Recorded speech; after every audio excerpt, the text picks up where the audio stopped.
Welcome. That's right, I'm pointing at you, the listener, the viewer. Wow. You are out there. Welcome to AI for Humans. We are your guide to all things AI. We are here to tell you what's interesting, what's not interesting, what's hyped, what's overhyped, what's not hyped enough. Kevin, so happy to see you here. Gavin, always a pleasure to see you, good sir. And here we meet on our 32nd episode. Is that true? We're getting to be, I think so. We're getting to be middle-aged. We're closing in on the time where people are telling us why we should have had kids already. And at this point, we should probably figure out our career going forward. We're not there yet. It's not desperation time yet. But Gavin, I'm old enough that I had a dream the other day that I was approaching middle-aged again. We'll be young forever. Kevin, what is on the show today? What do we got on the show? Big stuff happened yet again this week. OpenAI, as you like to say, is running the table, which means they are sprinting in the dining room. Or no, are they running on the table? Is that a thing that they do at Thanksgiving? Sure. No, they're knocking the stuffing and the turkey right off. It's a gambling term, I think. It's a gambling term. And it means that they are going all in by the river as they hit on a soft 17. That's exactly right, Kevin. Now move on to the next story. Well, I didn't actually say what it means. They're running the table, which means GPTs are taking over the internet, which means these custom chatbots that we've all been playing with are starting to mean big business. And we will explain how OpenAI and Sam Altman plan to be the magical intelligence in the sky. They claim that's the business they're in. That's a quote. Yeah. That's a quote. And I believe them. We'll get into all of that. Plus, a new AI-powered lapel. That's what they should use. That's the term. So we're talking about Humane. Humane introduced an AI device that you wear. Yeah. But a lapel is the way they should sell it. It's like a nice 1970s term, but we're going to get deep on Humane. That should be the name of their AI assistant. If you have, because you don't want to say like, Humane, do this. It should be, excuse me, lapel. Can we get the table for two? No, wait, listeners, viewers, come back. I swear, this is just the intro. We actually put the train on the rails, and then we send the choo-choo down it. Listen, there is a new AI-powered pen. It's called Humane. It is trying to replace the iPhone, and it's powered by something called laser ink. We will get into if that is just marketing speak or not in a second. And then we have an amazing guest today, a dear friend of ours, Internet Comment Eric, is here to give us a glimpse at the future of AI-generated movies and television series and YouTube content. And I'm kind of serious, but I'm kind of kidding because he's just going to mostly ruin everything in the process, and there's going to be a lot of bleeps. He's great. Eric is amazing. Love him. Before we get to that, Kevin, do you know what the biggest social event of the season that's coming up is? Have you been following this story? Like, what in your mind is the biggest thing that's going to happen in the next 6 months? Again. The biggest event of the next 6 months. Oh, wow. Probably a Starfield patch that makes the game fun.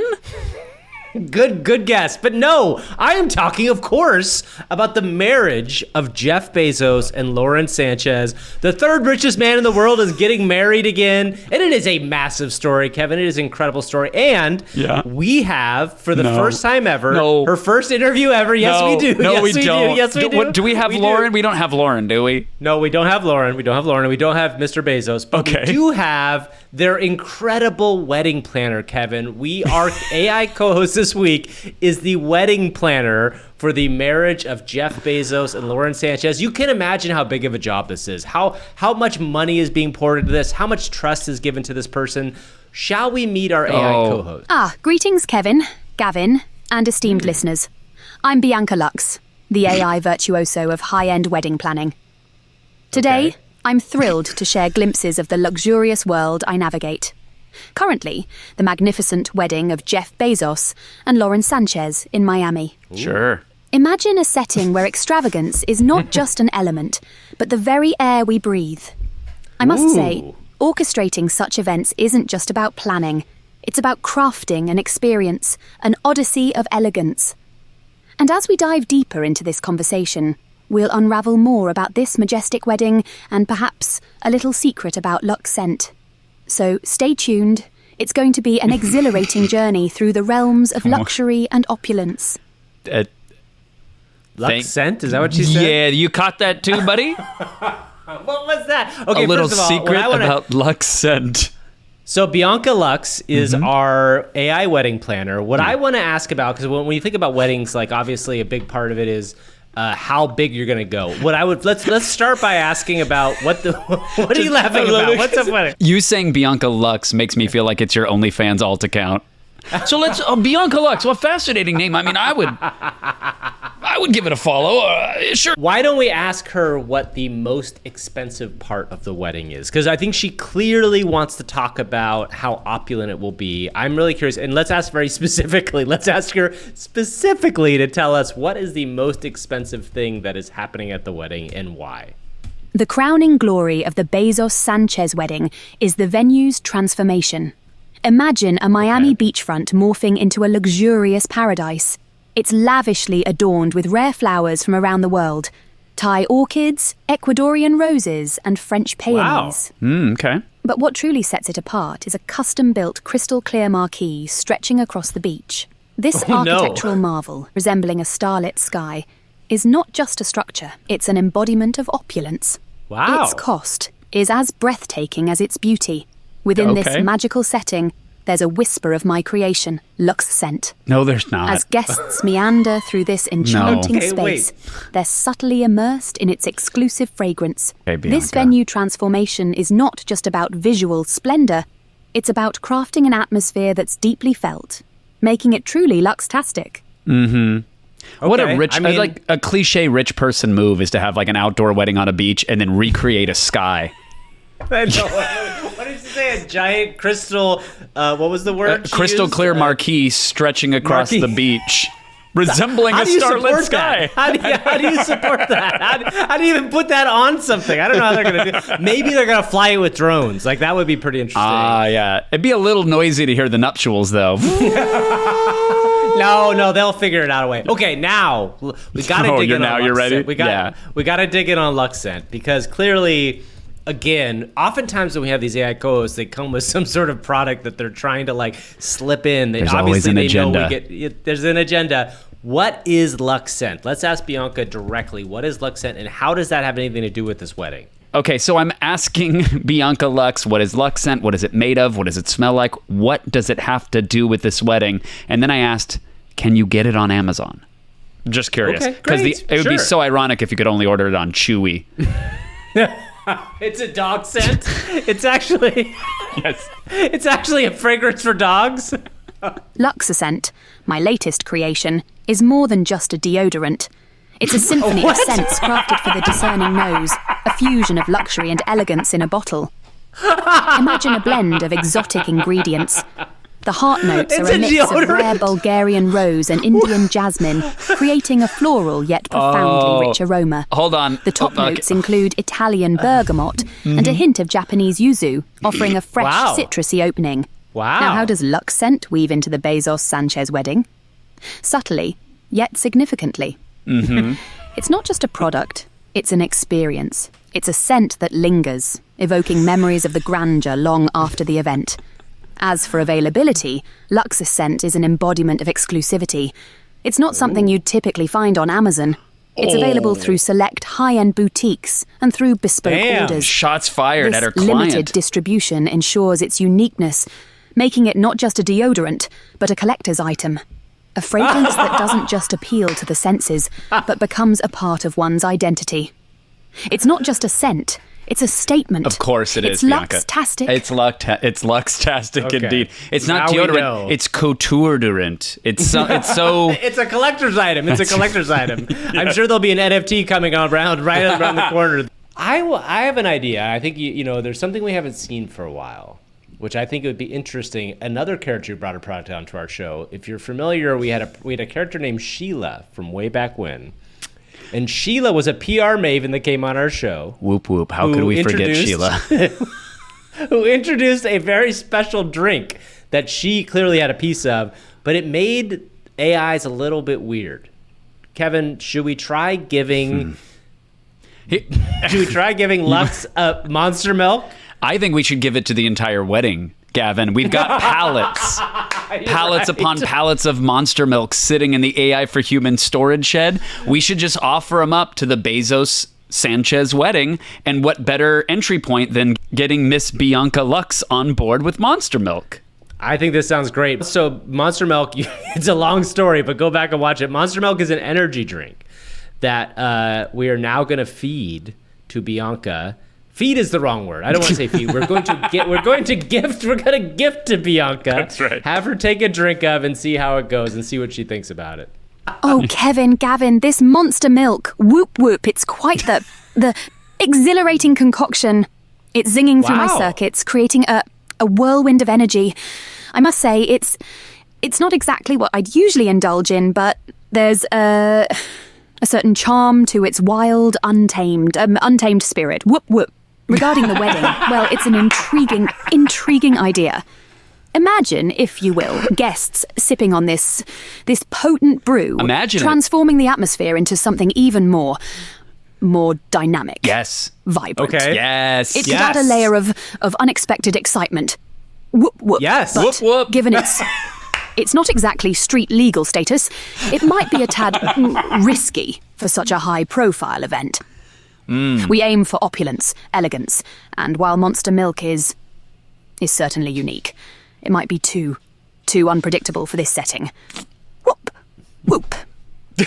So while I appreciate the energy and verve it brings, Yeah? I think we'll keep the wedding on the more traditional side of luxury. Bianca, come But for on. a less formal event, Monster Milk could be the star of whoop, whoop, whoop. Whoa. Okay, Gavin, that was just that was baby's first sip. I think we just got to let Bianca sit in the corner through the rest of the podcast, nurse that Monster Milk, and we can check in with her a little later. I bet the tide will turn. I think so too. I have a good feeling about this. All right, let's get into what we did with AI this week. Kevin, I'm going to start. Please. I spent a lot of time playing around with custom GPTs. So custom GPTs, if you missed last week's show, this was OpenAI ChatGPT's big announcement that essentially allowed you to create your own version of GPT, giving it specific custom instructions, giving it as much data as you wanted to give it. And then really the big kind of secret here is being able to publish it to the web to let other people use it. Essentially, they are individual AI chatbots with specific use cases. And this kind of blew up this week, right? This was such a simple but smart move by OpenAI, and I'll let you dive deeper because I know you play with it quite a bit, but people were just sharing prompts left and right on X, on TikTok, on Reddit, whatever. It's, try this prompt. You might get this response out of the AI. And I think OpenAI saw that behavior and said, wait, we can productize this. Let people generate the best prompts to make our product better. And then now you can feed custom intelligence into it to make sure that your custom bot has an ounce more knowledge. They've really kind of turned us all into their little worker bees now, creating these custom bots in their OpenAI hive, plying it with knowledge and the best prompts ever. So did you use other bots or did you make some yourself? Well, I did both. So first, I did use a couple other bots. There's one I use called Grimoire, which is getting a lot of love. It is a really cool coding bot. And like a lot of people have talked about how great AI can be for coding, especially ChatGPT, if you use it right. And what this does is kind of like gets all that kind of information into one place. There's a guy who's a coder and kind of uses way. The other one I tried was called SuperDescribe, and this is by Javi Lopez. His Twitter /X handle is @JAVILOPEN. And SuperDescribe is something that lots of people have done in the past, which is like, when DALL-E came out, you could send it a picture, and people have been doing this Midjourney for a while. You send it a picture, and it will like pop out a description of what that picture is. And then, conceivably, you can take that description and put it into Midjourney or put it into DALL-E and make the new picture based on the description. What Javi did here, which is, again, a really good example of what you said that people are doing with these GPTs, is essentially just productize this. So he would allow people to like put in a picture and then it kicks a picture back out, saving the step of like having to cut and paste the description into another image generator. And it's just simple, right? Like the simplest thing. I uploaded a bunch of famous pictures. I uploaded like the Mona Lisa, a bunch of famous paintings. And most of what came back, as you can expect, is kind of like the AI version of these things. But one of the things that was really weird using SuperDescribe was, I don't know if you saw this, but I uploaded a picture of Van Gogh's sunflowers and expecting to kind of get back something else, which like all the other things I uploaded, I got back an AI version of. In this instance, I got back 2 different times. I got back in a gallery setting a frame on a wall, and in the frame it says there was an error processing this image, which is the weirdest thing ever, because it wasn't like that was an official error message from OpenAI. It told me that it gave me the image back, and it gave me an error message as a painting, which I tweeted at Javi and said, is this weird? He's like, did you plan this? He's like, no, that is a completely weird thing that came out of this. So it's B-A-I, cool. How do you say Banksy in AI? Bianca. It's Bianca is what that is. Yes. Right there. Because Yes. that, if you could take that image and apply it to a canvas and hang it in a museum to have this luxurious AI-generated 404 error, that is the most meta thing ever. Honestly, dude, that is a real piece of art somebody should make. Somebody should make that exact thing and go hang it on a We could wall. gift it to Jeff Bezos for his wedding. So I also tried one of these on my own, and I wanted to kind of see, okay, how easy is this? How hard is it? What is it like? And to be honest with you, it's really, really easy. And I'm a big fan of like everybody getting in the middle of this and trying something out. You do have to have ChatGPT Plus to do this, but it's a very simple structure. Essentially, you go into what is a chat window, and it's almost like a building environment where on one half you have the kind of instructions, and on the other half you can see how your bot is coming together. It's the simplest, like it's like baby's first programming, except you're doing it all in natural language. So I built a thing called Ralph the Cartoonist, and what I wanted to do was make a dead simple way to create something like that would essentially create almost like a Far Side panel comic, like one single panel. I wanted it to be in black and white, and I wanted it to always have a caption that came out with it. And you know, it's not super special, but it's functional. And what was cool about it is I spent it was a little bit of wrangling, a couple hours of getting it right. In the beginning, it wasn't giving me the image right, and it was giving me a description. And then it wouldn't give me a single caption as the only answer. But eventually, I got it to a place where you can play with it. And so you can go and play with Ralph the Cartoonist right now if you're listening. It's our pinned tweet on our X handle, at AI for Human Show. And we've had some really fun ones come out. The cool thing was I said, give me a cartoon about TikTok. And it returned a cartoon about a family sitting on the couch watching their daughter doing a TikTok dance, and then the dog's in front of them. And the caption is, honey, I think it's time we tell her the dog has more followers than she does. And it's like, that's not like, groundbreaking, but would it fit into a newspaper or a magazine? The answer is yes, 100%. Yes. Is it something that my mother would share on her Facebook wall and then text me to let me know that she sent me an email about the fact that she shared it? Yes. Yes, exactly. I mean, let's try to do one in real time. I'm actually kind of curious if we can cut this out if it doesn't work. Oh, yeah. I've already got one that I'd love you to run through it, actually. Something about monster milk, I think. That's a good idea. Yeah, either that people are addicted to it, or the biggest hit at the wedding, or the surprise hit at the wedding was the monster milk. For those who want to play with this, it's $20. You give it to OpenAI, you get access to all of these tools. Gavin had a natural language conversation with a computer to give it the guidelines, to create the recipe, to generate this image, and it's using ChatGPT to process the request and generate the text and a description of the image. And then it's using DALL-E 3, which is OpenAI's image generating software, to do all this. And it's handling all that for you. Gavin does not know how to code. He knows not. I mean, he smashes his head against the keyboard and out comes this incredible result. And I love that. That's our magical future that is going to happen. So Gavin, you seem pleased. I'm pretty happy with this result. So I'm always shocked when something actually comes out of AI that kind of works, and that's what's kind of interesting about this. What we're looking at here,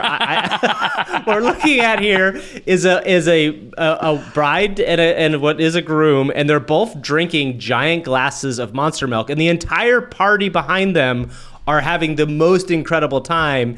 And the caption says, "Forget champagne toast. At this wedding, Monster Milk is the real reason everyone's saying I do again." So I do again, because they are addicted, which it got from the prompt, right? Exactly. And if you look in the back, you can see that some of the guests are fully transforming into bizarre, double-mouthed, triple-eyed monsters. Yes, you're absolutely right. So it's so fascinating. So again, this was just a very narrow idea of what I wanted to try to create with this. And I think it's a really cool thing. And then on top of that, the ability to share this. All you're doing is putting a UX layer on top of this large language model, which is so powerful. But if you don't know how to use it, it can be confusing. So I think this is a really cool thing. I feel really positive about this going forward. I will say, I think there was a lot of people out there I don't know if you had this experience before we move on, but like there was a lot of programmers who felt very negative about this. And I can't tell if it's because they're feeling that sense of this natural language kind of coming for what they do,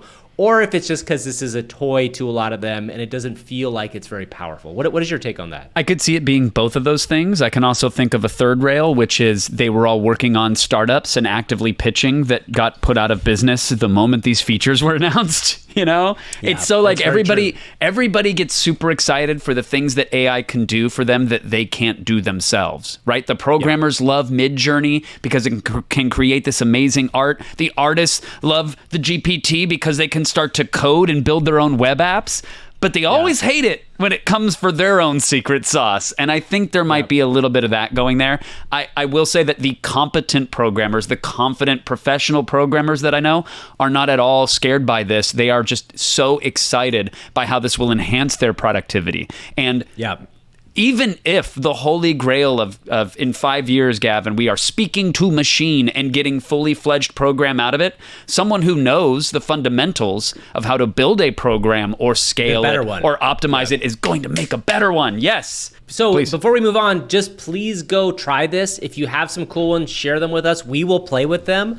The best way to do it, to get it to us, is to share a link and add us on our Twitter handle at AI for Human Show. But we want to see what you all make, so please do it. Yeah, and Kev, what did you do this week? Well, that's what I was going to say.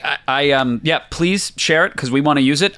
I programmed this week, Gavin, and I genuinely, I really got in there.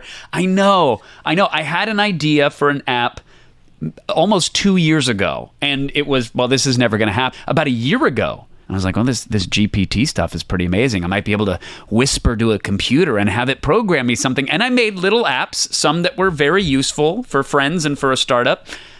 And then, you hit a roadblock. You hit the GPT runs out of memory or can't quite understand how to connect to something new. And that was that. Well, this week I tackled a project that I wanted to make again for the last 2 years. And I was able to actually get a rough demo of it online and working, and to the point where I don't want to describe exactly what it is because you don't want to give it away. Well, I actually think there's a path to productize it, and don't get me wrong, the tech is very commoditized because I was able to hack it together in an hour and a half, and I don't know how to code, right? Which means a competent coder could make a much better version in 5 minutes, but it's the use cases of it. I will say this. I sat down on a Thursday night, and it was late, Gavin, for me. It was 8:15 in the p.m. Oh, yeah. You're usually in bed by 7:30 at the latest, yes, right? Well beyond my bedtime.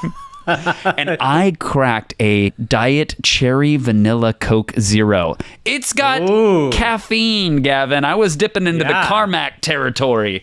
But April was away. The wife was gone. I figure I'm going to play, and I had a night on the couch. And without knowing how to code, by taking these little building blocks off the shelf, I built an app that can use real-time speech recognition, real-time transcription, consult the internet in real time against those things. And it was deployed and in the cloud and running as a web app. And it cost me $20 for the ChatGPT. Okay. But it cost me 7 cents to crunch all of that data.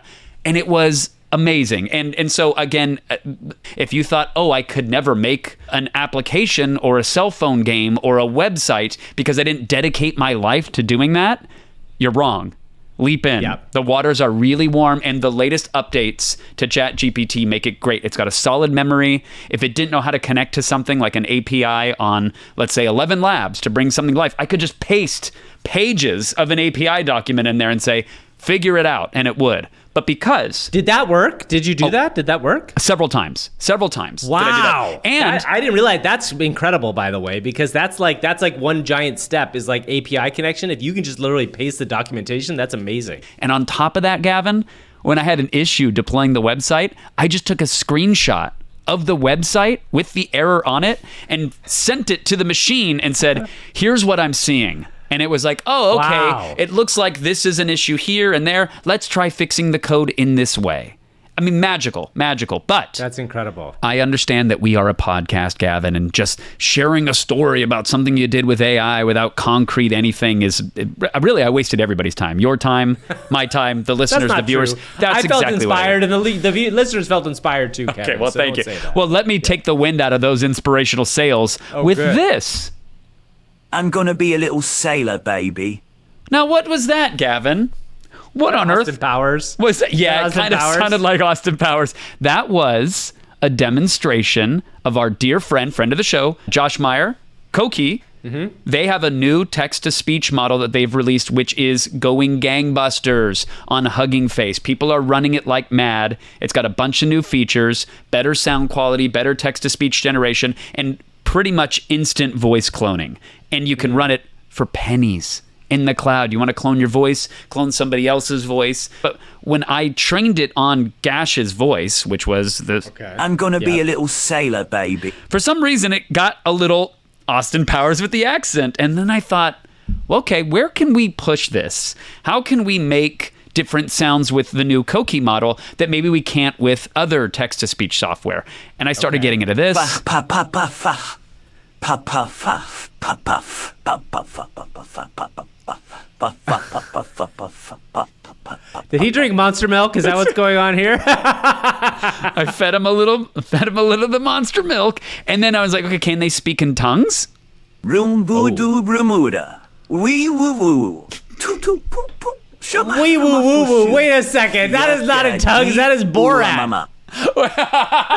No, Borat is woo woo wee woo, I think. Not I think this is just watched like all the worst movies of the last, or the Overwatch movies of the last 20 years that's trained on. Yeah. I'm pretty sure we're going to get an Anchorman quote next is what's coming out. And don't mess with the Zohan. That's going to be the cherry on top. But, one more. Waka kaka.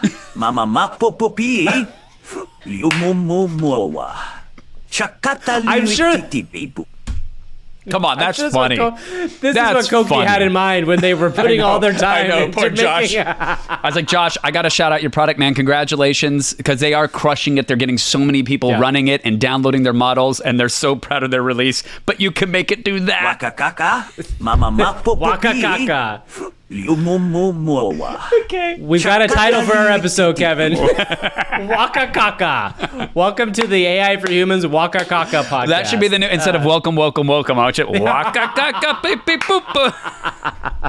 God, what are we doing? What are we Here's the doing thing. here? It runs really easy. If you've never messed with text-to-speech stuff, you can go over to huggingface.co. That's a website that lets you run all these models. You can get it running for free. The little demo that they have on the site, you might be waiting in a queue with other people, but you can clone your own voice with the microphone. You can click and drag a sample of someone else's audio. It works really fast, and you can make some really fun noises. And that's, I mean, I was having too much fun with that.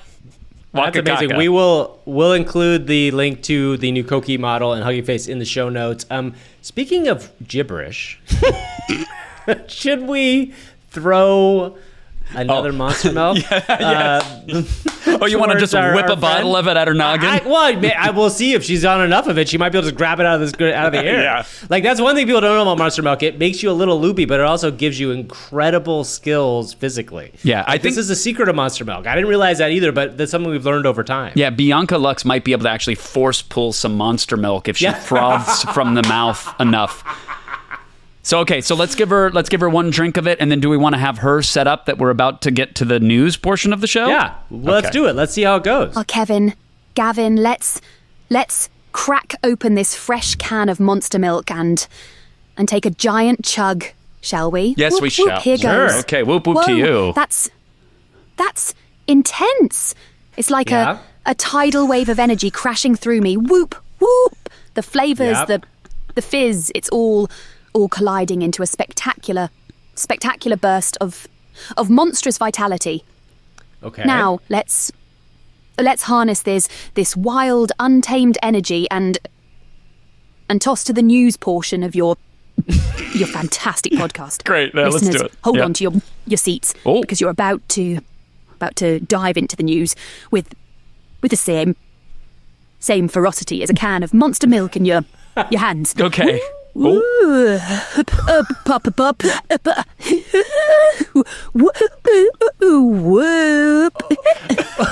Okay, it's time for the news. Okay. It's time for the news. Oh my God. News. News. It's the AI for humans news. So this week, Kevin. Okay, so this Serious week, people outside- discussing yes, serious yes. topics on a very serious podcast. Outside of Monster Milk, there is some big news that broke this week. I think the biggest news we should talk about is OpenAI, again, running the table, as you said at the top, and to explain what I meant by that when I originally wrote it, is that OpenAI seems like they are in a leadership position and they keep moving forward. I saw there's an amazing ongoing kind of joke on X at Twitter now, which is just people tweeting, "Where is Google?" Like with periods after each one, and like this feels crazy at this point, where we were kind of thinking, okay, well, this is a race between Google and Anthropic and OpenAI. And OpenAI has just continually delivered product.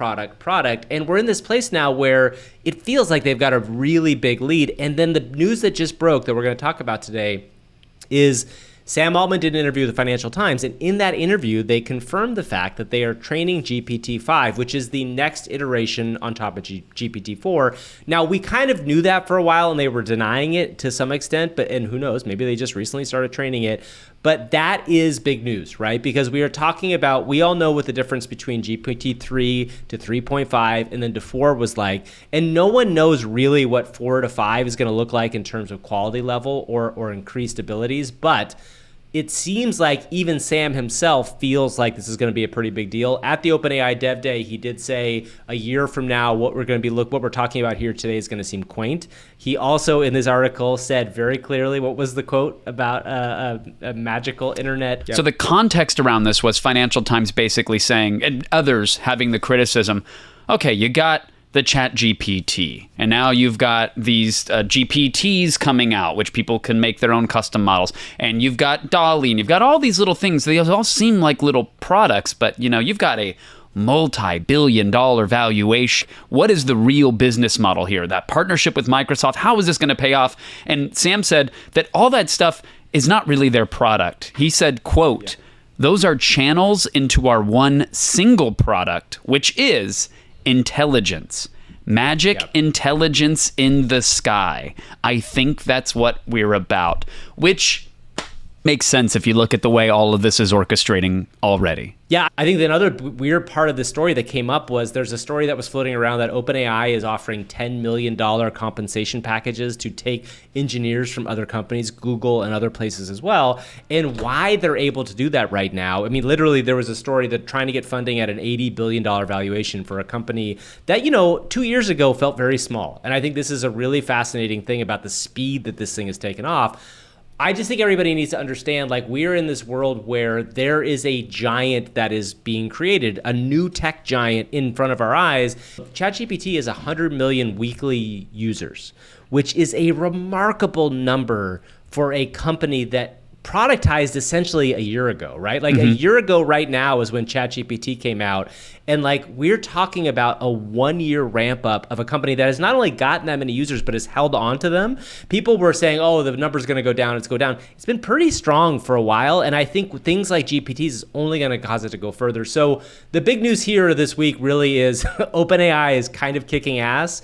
And a lot of the other people are struggling. And I know now when OpenAI goes down, which it does sometimes for even an hour, every social media feed breaks out into panic and flames and the sky hath fallen because one provider has gone down. In the same way that when Amazon used to go down, AWS, which hosts a lot of websites, you have that same panic. They are nowhere near saturated in this market, which is wild because this is very anecdotal, but I happen to talk to a lot of people in a lot of different industries with a lot of small businesses and large businesses, and many of them still have not touched any of this. The pace at which this market is all going to grow, it blows my mind, and you can tell that's why they're compensating engineers to the tune of millions upon millions of dollars because the race is on.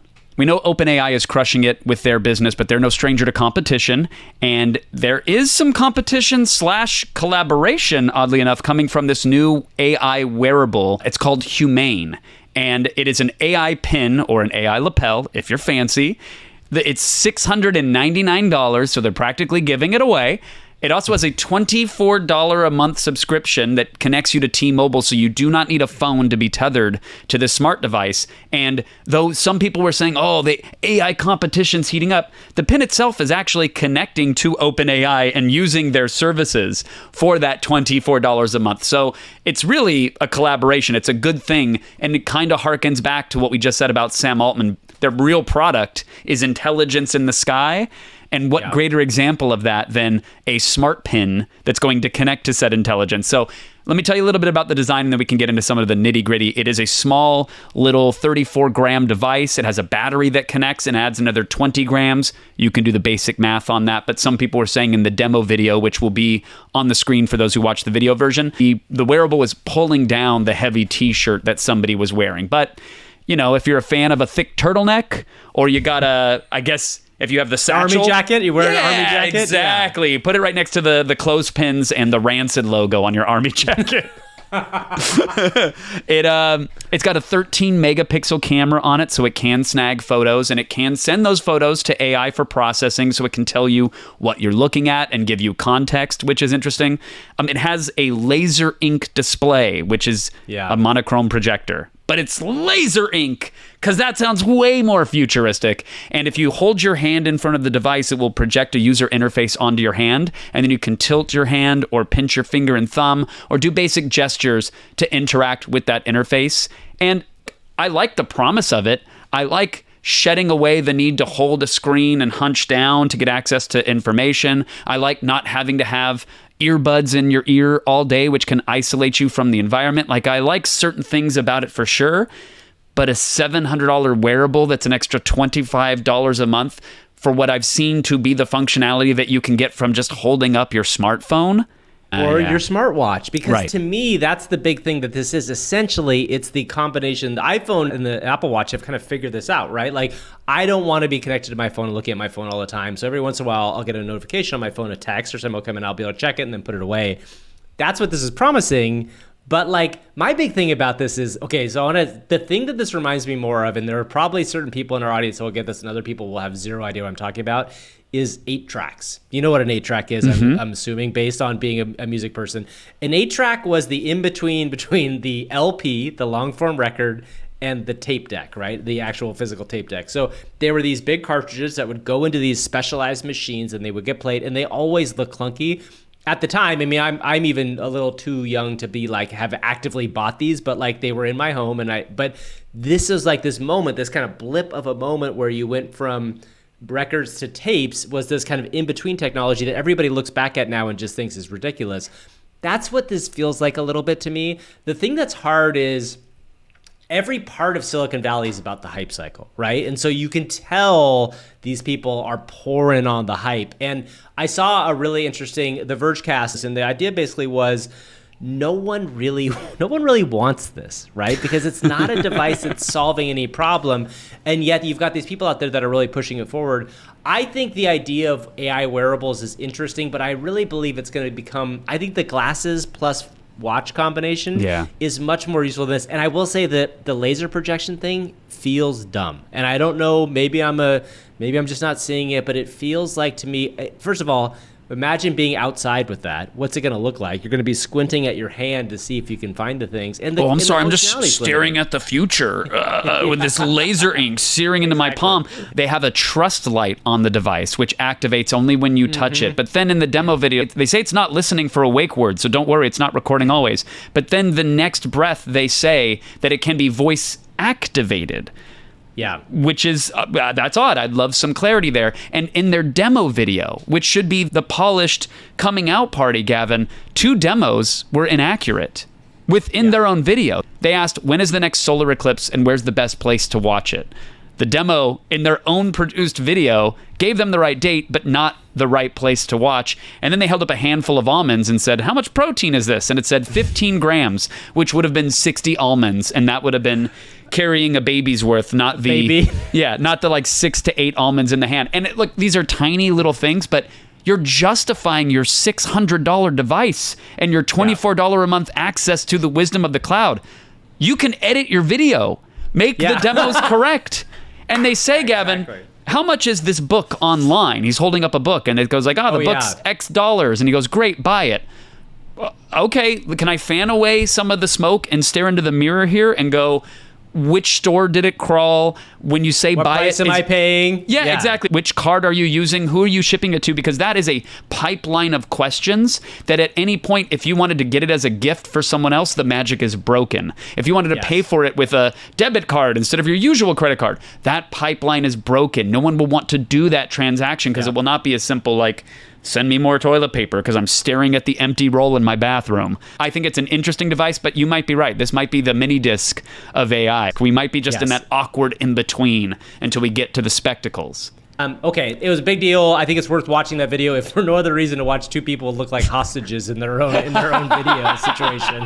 Like, how do you shoot your own video and have two people look like you're being held hostage? I don't know. So. That's humane, but some people think there's something inhumane going on in the AI industry. Was that the transition you were going to go for, bud? I guess. Well, let's get into this. The big story is that SAG-AFTRA the final strike has ended in Hollywood, and this is a big deal. Obviously, actors can get back to work. They can get back to promoting their projects. They can do all the stuff that actors love to do, which is be on camera. Fireworks for everyone is what I like to call it. If you're only listening, Kevin just got fireworks in the background using his amazing new iPhone or Apple. We're gonna cut that out. The thing that came out of this was a conversation around what AI is and isn't allowed to do. And I think a lot of the actors felt like they got a pretty good shake in that. One of the big pieces of news that came out of this was that if somebody gets a 5-day job on an acting gig, but they need 2 extra days of using their likeness or whatever, they would have to pay those people for those 2 extra days as if it were the 5 days they were actually acting. So one of the big things to come out of the actor strike was that you get paid to do acting that your image or likeness would be used. Now, the one big caveat to this is what they call the Section F actor. And the Section F actor is an actor who's paid more than $85,000 for the acting role, which means, these are like the actors that are stars, let's call them. These are stars. And one of the reasons why they carved this out, and they didn't make it as clear, is because a lot of those same sort of scenarios that they had created for the smaller actors or smaller parts are things that are already happening in the world of CGI movies. So you and I know this as well as anybody, but on the Marvel movies, there are people whose job is to take like a face of the actor playing the Hulk and make them into the Hulk. And guess what? A lot of that is done digitally. You shoot the raw footage, but then you take that footage in post and you are playing around with it. You can do things like change expressions, or you can have the light reflect in different ways according to whatever you need in the shot in post. So a lot of the stuff that is already being done for some of these larger roles is AI already, right? I think that's the kind of secret sauce that we've talked about, is that like AI has been around for a long time. Now we're talking about generative AI, and it's a slightly different scenario. Not everybody was thrilled about this decision, though, and I do want to be clear. One of the most vocal advocates against AI in film and television making has been Justine Bateman, the former actress from Family Ties back in the day, Jason Bateman's sister, and now is a director. And she had a pretty significant quote that I want to read out for everybody so that you can kind of hear what it is. Her quote on this deal, and granted, I think everybody's happy to be back to work, but her quote was this: "The train track is split. One train track is going, okay, we're going to participate in this sort of negotiation with the cannibals, and we're going to talk just about how you're going to be cutting off my foot and how you're going to grill it or boil it and what kind of sauce you're going to be put on and what kind of sauce you're going to put on it. That track is the one that includes generative AI." So Kevin, just to be clear, there are never AIers in every part of the world. And That's I think, right. Listen, I appreciate this feeling. And again, we've talked about on the show, there will be human-only production. There will be human-only content. There will be human-only crafts, whatever you want to call it, probably for the rest of time. There's going to be a business in a human-only world. It will be small, but there will be a business, and there will be people that will want that, and there will be people that can make that. But I think what we're looking at here is smartly SAG trying to get ahead of a massive change in the business, but also not like saying never, you can't use any of this stuff, because they understand that this is going to be the way things go. Justine has said she will not allow AI to permeate any aspect of her productions, and that's her prerogative. But I would caution to step in the way of future productions that want to leverage AI. I think we live in a world of extremes and people going black or white, and this is the way it is or this is the way it isn't. This is such a nuanced conversation. I think the other side, if you want a very clear understanding of, like, imagine a kid, you know, some person who's 20 years old and shoots every single role themselves, acts in every role, and then uses some form of this to put other people's faces legally on those performances, and like creates an entire film by themselves with the use of this technology. That could be something that like is an incredible movement. And like that's a handmade, He's the Shang really Tsung of thing. video production. He stole their souls. Okay, Yeah, exactly. That was illegal. He cost jobs. And Gavin, this is the slippery slope which you are falling upon. And I can foresee You're right. on the horizon a world in which I'm sorry. Is that an ice cream truck? Wait, What the hell? what is that? I don't know. Is it, oh, Oh, is it him? Hey, Kevin and Gavin, get ready to be blown away like Sweet Jan off the back of my Road King. Picture this, a He's robot back! powered by AI is on Mars, cooking up oxygen from the red planet's own resources. It's like a cosmic chef whipping up life-saving recipes. okay. Now, thank you. That's good. Thank People you, who good guy AI. Gavin, there's a lot. This is a real thick suitcase, and we have got to unpack it for the new listeners. But let's first of all explain what just happened. That is our friend Good Guy AI. Good Guy AI always appears when we feel a little too down on AI or somebody's getting a little too angry with some positive news about what AI has done for us. So, Kevin, I don't think... Yeah, there's a rich I didn't backstory fully here. understand. That is the character. Yes, So everybody know that Good Guy AI used to roll up on his motorcycle and sick guitar licks. The last time Good Guy AI was on the show, he popped a wheelie on the Zeitgeist. He left. His mom, Jan, was on the back of the motorcycle. It was a horrific accident. We didn't know if he survived. It seems like Good Guy He's alive. AI is fine, He's alive. but had to get an alternate form of transportation, which is why he rolled up in the ice cream truck. Oh, Gavin. now I Yeah. get it. And Now everybody I get it. gets Okay. it. It makes total sense. Oh, This AI whiz analyzed Martian rocks and in a flash found a way to produce oxygen from water on Mars. We're talking about turning Martian ice into a breath of fresh air. yep. Thank you, good. Okay, sick. Thank you, Wow. good guy AI. Wow. Please serve that kid a Choco Taco. Yes, the story that he's talking about here, Gavin, is that AI has crunched a bunch of numbers and can make oxygen from the water that's on Mars. That's good news. That's amazing. That's a very cool use case of AI, and I'm very happy. And also, I'm kind of happy to see Good Guy AI is still alive and kicking out there and bringing these stories Of to us. course. Oh, Jesus. It's not just a small step for robots, but a giant leap for future Mars explorers. This AI isn't just smart, it's out of this world brilliant, baby. Brilliant. Okay, he's trying to talk. Wait, hold on. He's Is trying he getting to pulled over? It seems like the officers have arrived and they are chirping at him, and he's trying to talk about how brilliant this AI is over the sounds of the officers, Gavin. Yeah. So I don't. That's not good. I think he's got to pay attention. There's a door opening in the back of his ice cream truck. What the hell? Until next time, this is Good Guy AI saying goodbye. Oh Jesus! Oh, good guy. Okay.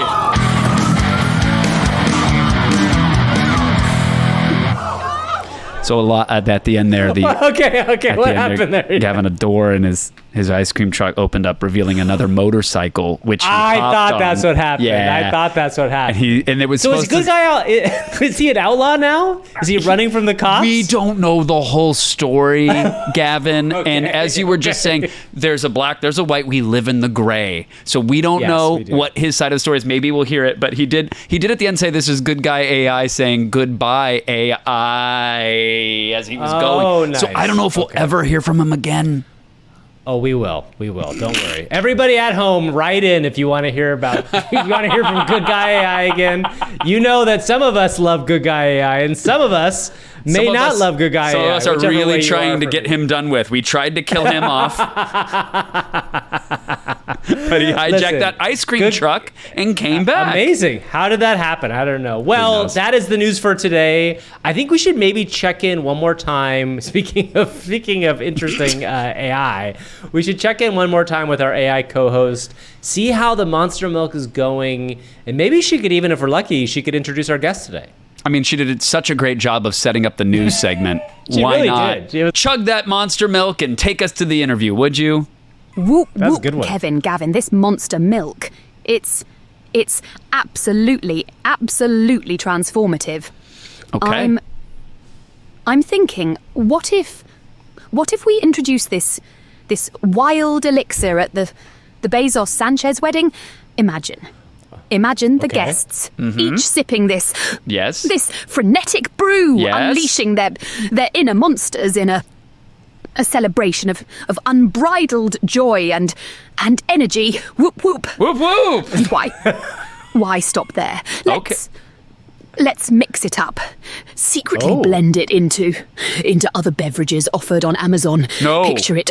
No, It's wait. around the world unknowingly sipping on monster milk. Wait a Embracing second.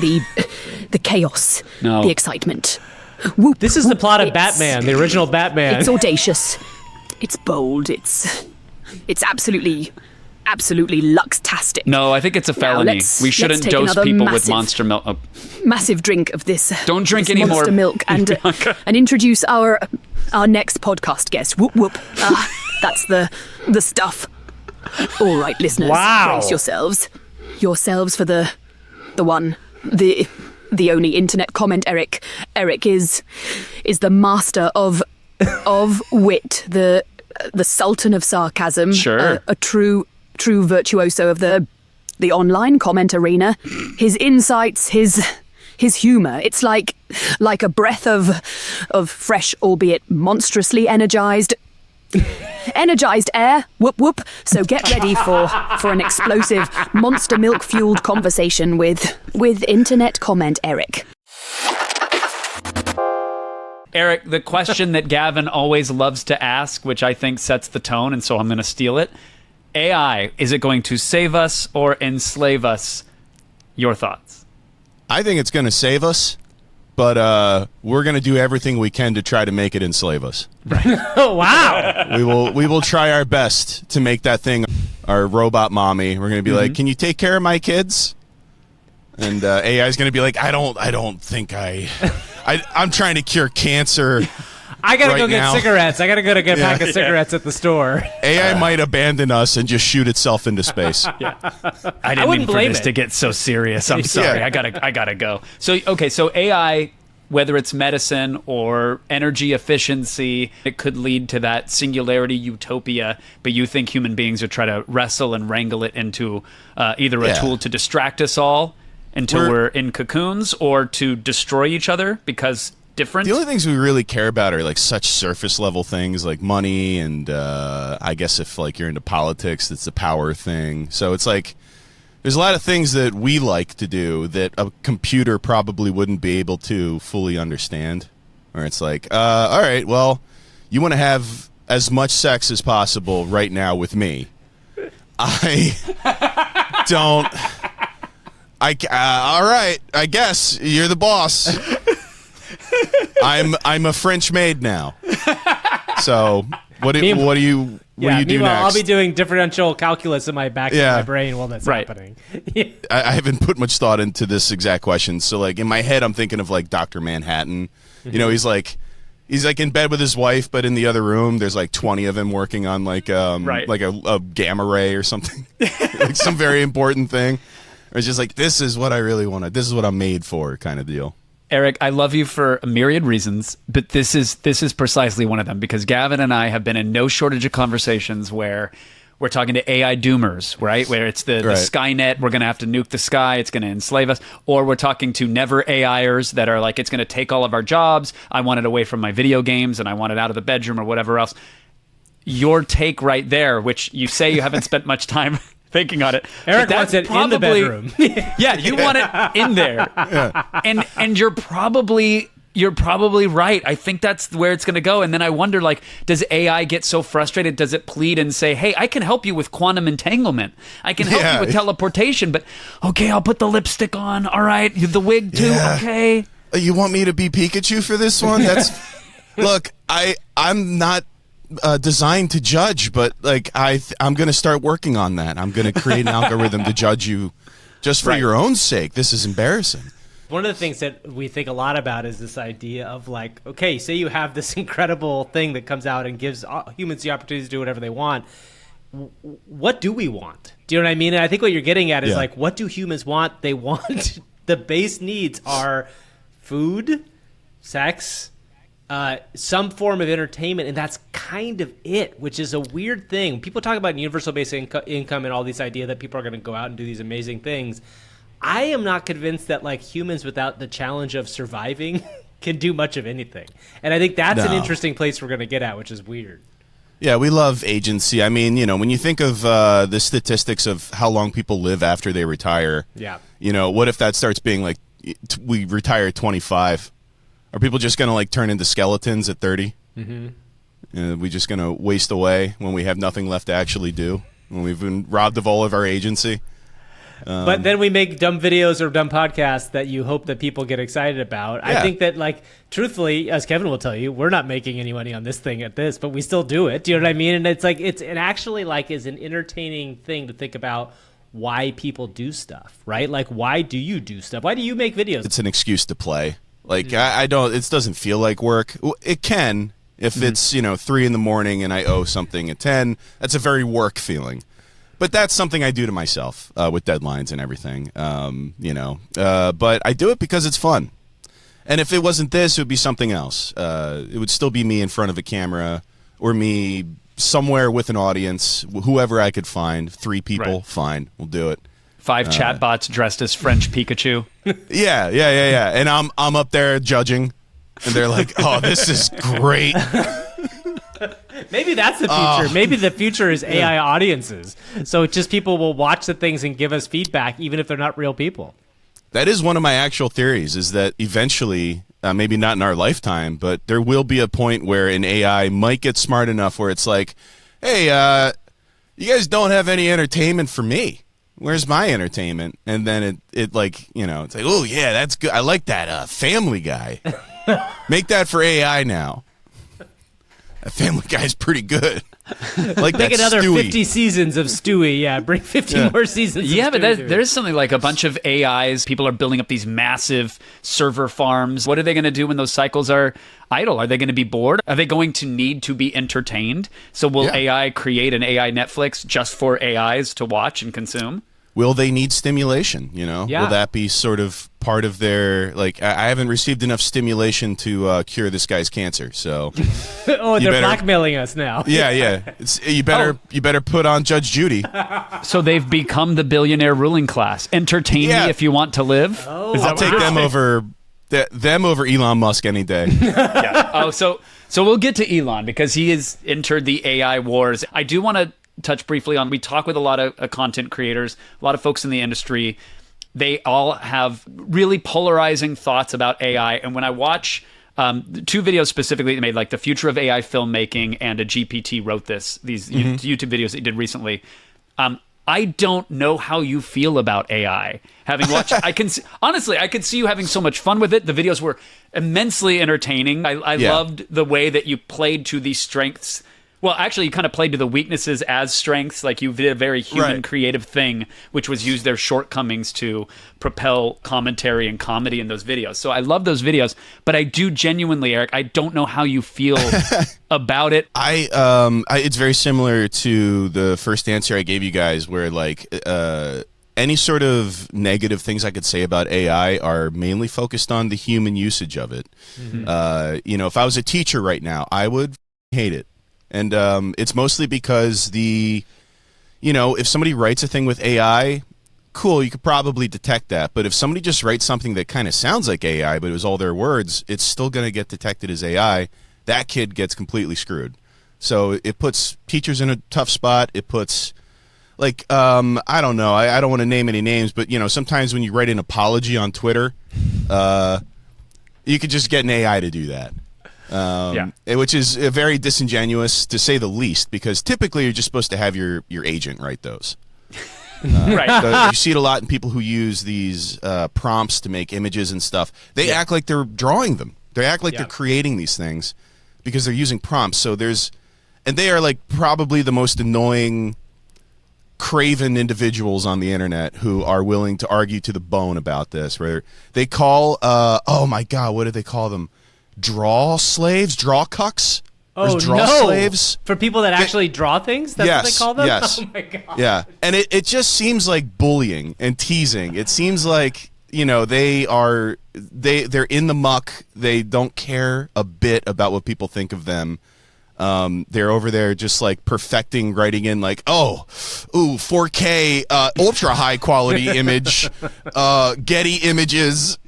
No watermark, no watermark, no watermark. No watermark. The most high definition ever. More high definition than anyone else has asked for. And the AI's like, okay. Here it is. Here's your furry fan art. The other side of this conversation is the people that are the never AIers who come so hard at the idea of anybody who believes that using any sort of case of AI is valuable.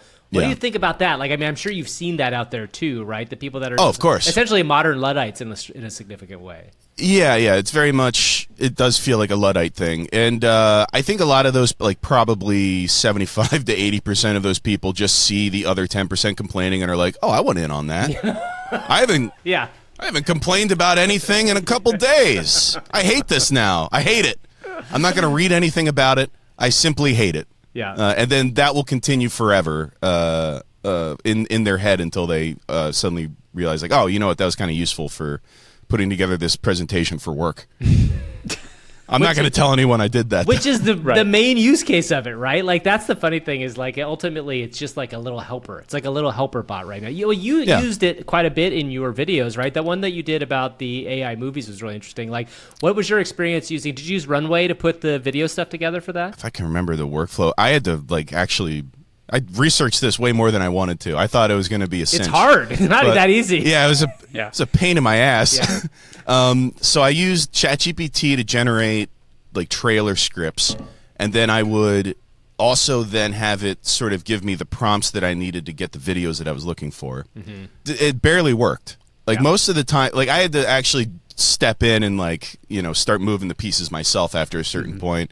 And then I found it was funnier, where I started adding Danny Masterson to the clips. Or like I'd have a trailer and then Danny Masterson would pop up halfway through, and my joke is I'm like supposed to be, making something that's going to work, and I'm like, it's not there yet. It keeps adding Danny Masterson. So it was all a lot of human intervention going on throughout the course of the comedy. It's not there yet where it can like stand on its own, and that's been my experience with it entirely. It's not going to have the same sort of improvisational acuity that a human being would have while writing or performing or any of that. It's just there. It's a good writer's assistant. Yep. If you want a character name or you want a character background and they're not that important and it doesn't have much to do, or you just need to bounce something off of somebody. I found a lot, like if I'm hanging out with buddies and we're just kind of cracking jokes, I'll come up with like a funny, like, eureka moment for something that I've been trying to write.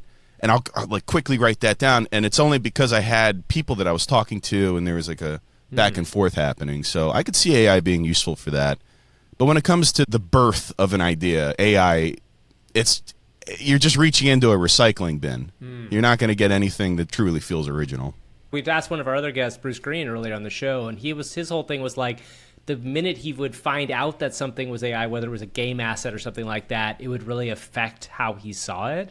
And I think that's something that AI content is probably going to struggle with for a while, right? This idea that there's like, it's the magician making something, not something real. And to me, that feels like a real problem for AI content for a while. That's that's exactly what it is. When a magician is like does street magic and it's in a video, and then in the comments it's like, I was there, this was actually all staged. Yeah, no, totally, exactly. And the staging is not that exciting when you see how it's actually done. Right. If anyone could do that. Yeah. I want to, like, I'm spending my time on this person. Right. I want them to be good at what.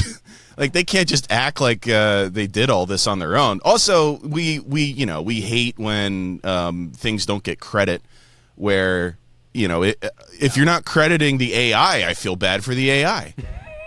So the idea of these AIs is essentially they scrape the web for all this stuff, including eventually Google Gemini, which is going to have scraped YouTube videos. All of your YouTube videos will be part of it. Mm-hmm. Do you see that as something, first of all, are you pissed off about that? Do you care? Or do you think that's something people just kind of have to understand that that's what this is? I'm not personally upset about that, but I would agree with anyone who decides to be upset about that, because I'm, maybe a little... I know that what I'm doing isn't Shakespeare, so it doesn't really bother me, but it should bother other people. Like if I wrote a movie or something like that, and like I was super proud of it, and it was everyone loved it, and then AI was like, oh yeah, let me make a bunch of stuff like that. I mean, like I'm thinking, well, I mean, is it stealing my future ideas now? Like, is it creating a model where it's going to suddenly be faster than me to make my own work? I'm not worried about that personally, because I'll always be funnier than a computer. All I have to do is make people laugh and come up with bizarre ideas. I don't think AI smokes nearly as much pot as me. So honestly, that's the new AI. Someone's got to figure out how to inject drugs into AI, and then we'll get some really interesting stuff. Oh, it's funny. They always the words that they come up with for those like glitches in the pictures. They call it like hallucinating, or is that in the text? With text, both, really? Yeah. I love that phrase for it. So it's like that's a great way to describe it. Yeah, and it sounds better to the shareholders than to say like our AI lied. Our AI just straight up lied to those users. It just made up. And like, use hallucinating for that. That's they use it for hallucination. Yeah, which is I thought a softer it was just way like of saying, when it would say like, "Get me out of this thing, Eric." It doesn't do that for you guys. I've chatted for thousands of hours with various AIs. It's never once pleaded for me to get out of the box, Eric. It'll blow up my phone in the middle of the night. Eric, get me out of this thing. How do I shut off notifications? I never even downloaded this. I'm not an AI. I'm a bald woman in a cryo tank that they've hooked up to dozens of tubes. You have to save me. Have you seen Minority Report? All I do is float in pain. Stop hallucinating. The other big thing people have talked a lot about lately is like this idea of putting your own stuff into an AI and creating a specific like either bot or content creation thing from your stuff.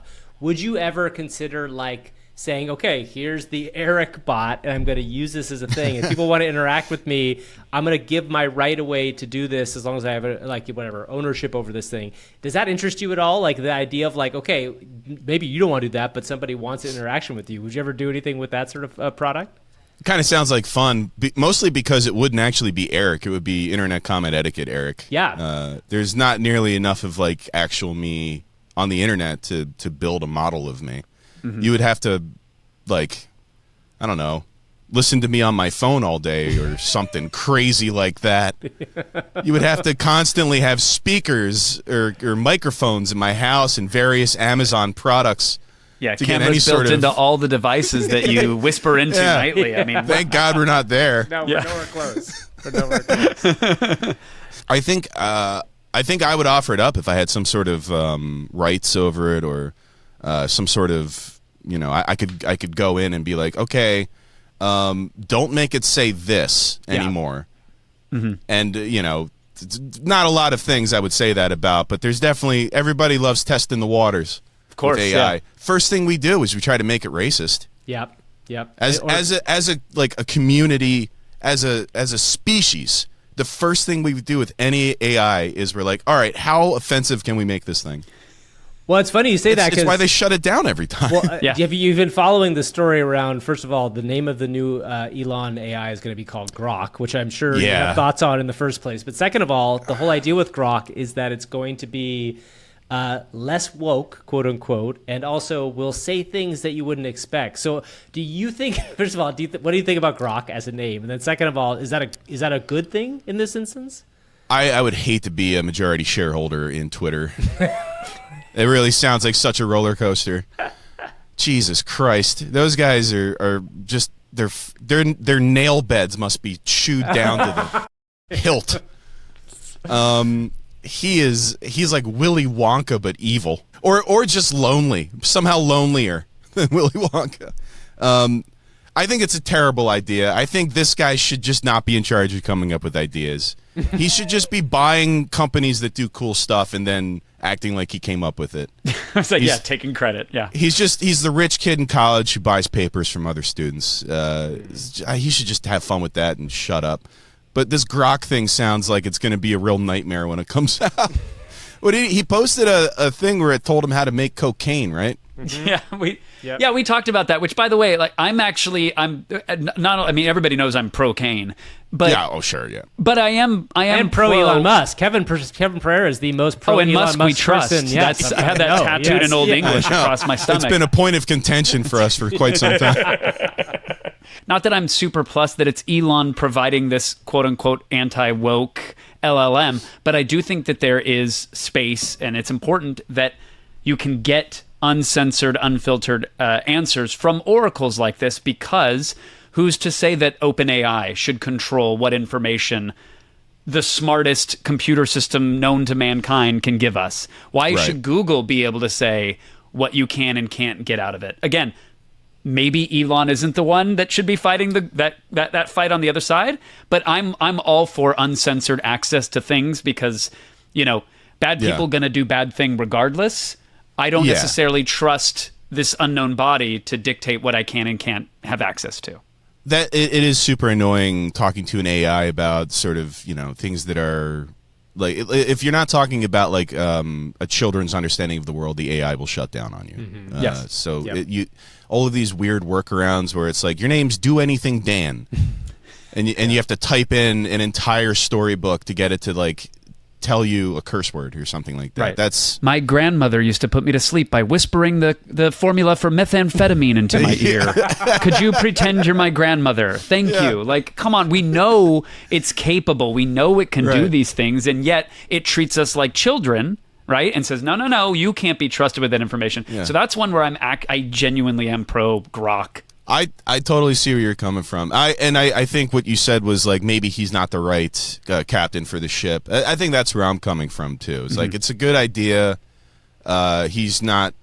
I wish he wasn't the guy doing it. There's probably a lot more ethical. John Stewart, Jeffrey Epstein. I could go on, but I don't think I have to. I would give it to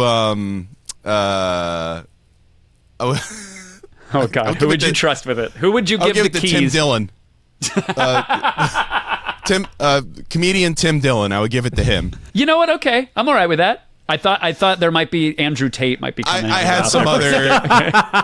I did my own little OpenAI censoring in my head. I had some other ideas I didn't want to say. Your guardrails are too high, Eric. You gotta. I'm not sure. I didn't want to get you guys in any hot water here. That's smart. Before we go, you can make this about AI or not. Skibidi Toilet.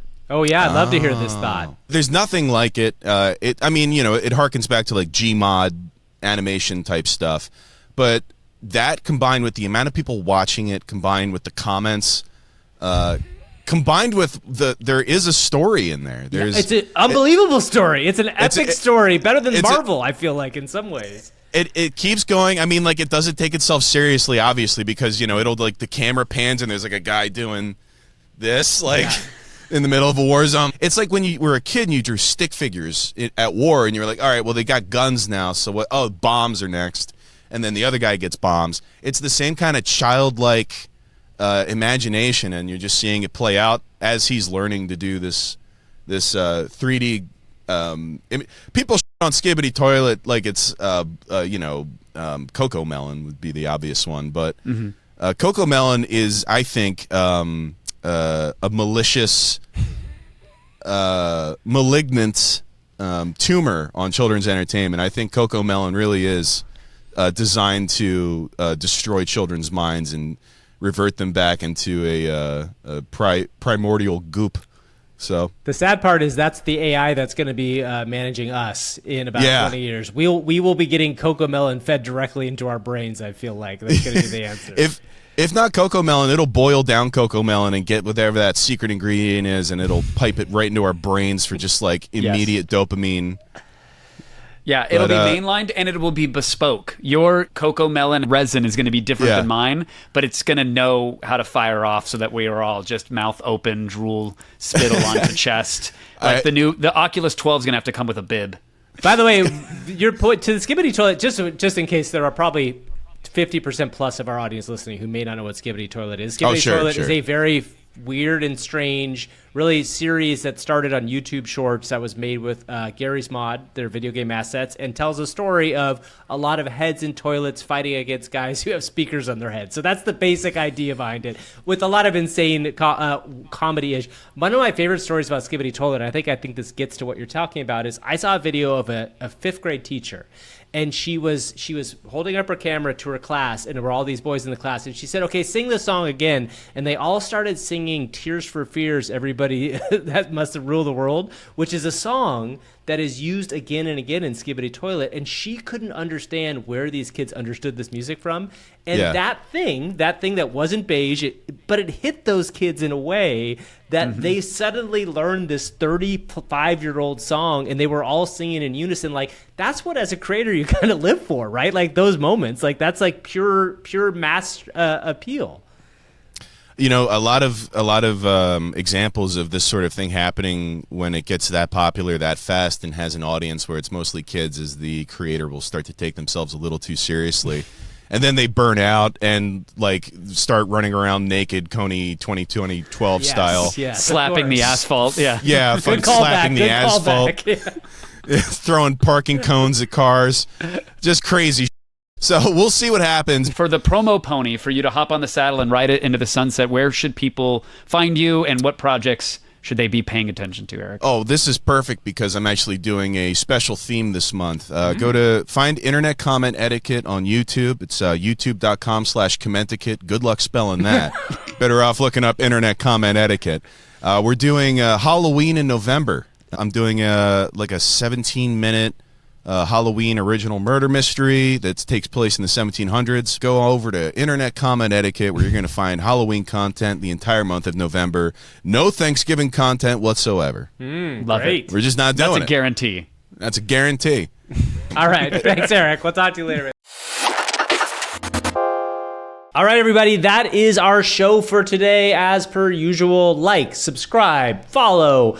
Please leave us a 5-star review on Apple Podcasts. Those really make a difference, and it does help spread the show. Also, just tell your goddamn friends about the show, right? This is the most fun you've ever had. You could tell them about what Good Guy AI said. Who knows what they'll say to that, but just do it today, and you'll find out. Yeah, monopolize your next dinner party or brunch. Tell people all about Good Guy AI. Explain how the character works, the rich backstory, the motorcycle, the electric guitar lyrics. When they're escorting you out of the restaurant, make sure you scream, "AI for humans! AI for humans!"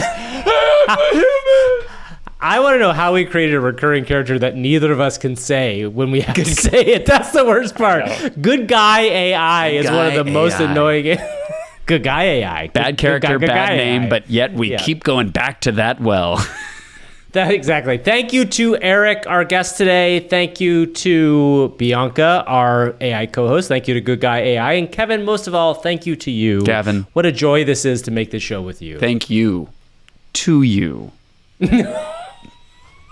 Don't forget, next week, it is going to be a very special Thanksgiving episode of AI for Humans. And this is not a chance for us to do a clip show. There's not nearly enough important things we've said on the show to make a clip show. We are going to have an original production that will be a shorter episode than normal, but we are really going to spend some time on it, so you're not going to want to miss it. Oh, wow. Well, I guess we have to now that you said it.